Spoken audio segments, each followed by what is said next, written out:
जरा ध्यान से इस वीडियो को सुन लीजिए, मिस मत कीजिएगा क्योंकि जनगणना 2026 एंड 27 भारत में शुरू हो चुका है और यहीं पर आप किस तरीके से घर बैठे ही ऑनलाइन आप सेल्फ एन्यूमरेशन फॉर्म फिल कर सकते हो, जानेंगे आज की इस वीडियो में डिटेल में स्टेप बाय स्टेप।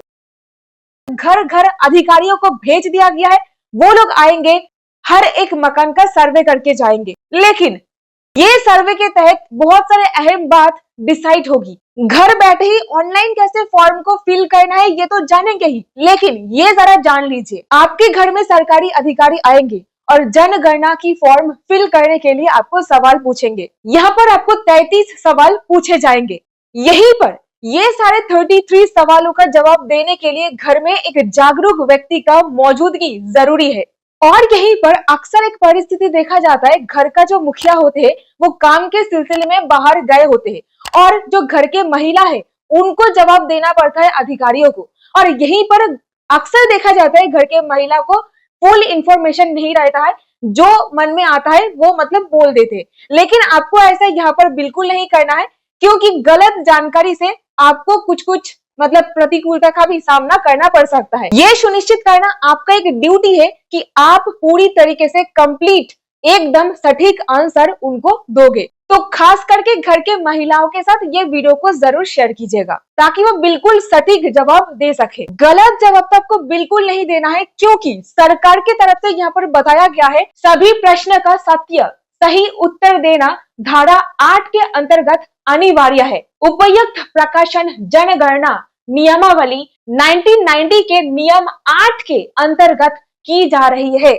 यहीं पर आखिरकार जनगणना होती क्यों है, क्यों इसको किया जा रहा है? जनगणना ही डिसाइड करेगा कि आप गरीबी रेखा में रहेंगे या फिर गरीबी रेखा से ऊपर आएंगे, आपको राशन फ्री मिलेगा या फिर नहीं मिलेगा, आप बीपीएल वाले हो या फिर एपीएल वाले में रहेंगे, और तो और आपको सरकारी लाभ मिलना चाहिए कि नहीं मिलना चाहिए। ये सब हर एक चीज जांच पड़ताल इस सवालों में ही हो जाता है, ये सर्वे के दौरान ही हो जाता है।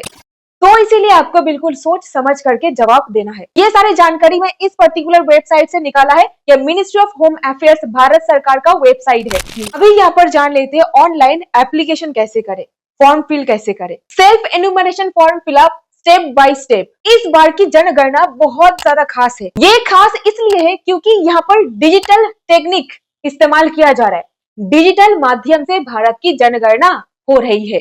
जनगणना 2 चरणों में होगी। पहले चरण में हाउस लिस्टिंग यानी कि मकान सूचीकरण, मकान की गणना की जाएगी, और दूसरे चरण में जनसंख्या गणना की जाएगी। तो पहली चरण की बात करते हैं, मकान की सर्वे। यहाँ पर अधिकारी घर में आकर के आपको सवाल करेंगे, लेकिन ये प्रक्रिया ऑनलाइन घर बैठे सेल्फ एन्यूमरेशन के थ्रू भी किया जा सकता है।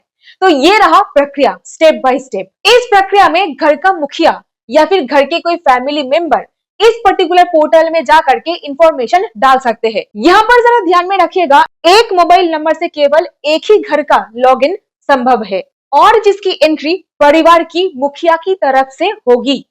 तो परिवार का जो मुखिया है उनका नाम बदला नहीं जा सकता। लोगों के द्वारा पहले से जानकारी भर देने से जनगणना आसान और इजी रहता है। तो बेसिकली स्व गणना ये विशेष सुविधा है। ये उस पर्टिकुलर राज्य या फिर यूनियन टेरिटरीज में मकान सूचीकरण या मकान सर्वे शुरू होने से 15 दिन पहले उपलब्ध कराया जाएगा। और ये पर्टिकुलर सुविधा यानी कि घर बैठे ऑनलाइन फिल करना ये 15 दिन के लिए ही आपके पास अवेलेबल रहेगा। जो चाहे वो स्व जनगणना ये फैसिलिटी को इस्तेमाल करके अपना इंफॉर्मेशन खुद ही भर सकते हैं। यहीं पर स्व गणना पोर्टल पर एंट्री का तरीका, इस पर्टिकुलर पोर्टल में जाकर के आप अपना राज्य चुने और कैप्चा कोड डालें। इसके बाद आ जाएगा ये वेलकम पैनल। यहाँ पर परिवार के मुखिया अपना नाम डालेंगे और मोबाइल नंबर दर्ज करना पड़ेगा। फिर उसके बाद आप अपना लैंग्वेज चुने यानी कि भाषा चुने, फिर उसके बाद ओटीपी से वेरीफाई किया जाएगा। ये प्रक्रिया बहुत आसान है। नेक्स्ट डिस्ट्रिक्ट, लैंडमार्क, नेक्स्ट डालिए पिन कोड। लैंडमार्क चुनना जरूरी है। ऐसे एक मैप सामने आ जाएगा और मार्कर दिखाई देगा, वहीं पर आप अपना घर का स्थान चिन्हित करें इस लाल डॉट के जरिए। नेक्स्ट, इसके बाद HLO प्रश्नावली क्वेश्चन लिस्ट खुल जाएगा। यहाँ पर आपको विकल्प आधार के बेस पर सवाल चुनना पड़ेगा। यहाँ पर मोस्ट ऑफ द क्वेश्चन विकल्प आधारित है।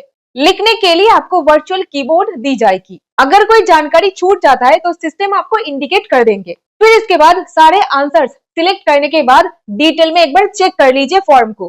फिर इस ऑप्शन पर ड्राफ्ट को सेव कीजिए। यहीं पर अगर कोई गलत जानकारी डल गया है तो क्या, तो अब करेक्शन भी कर सकते हो।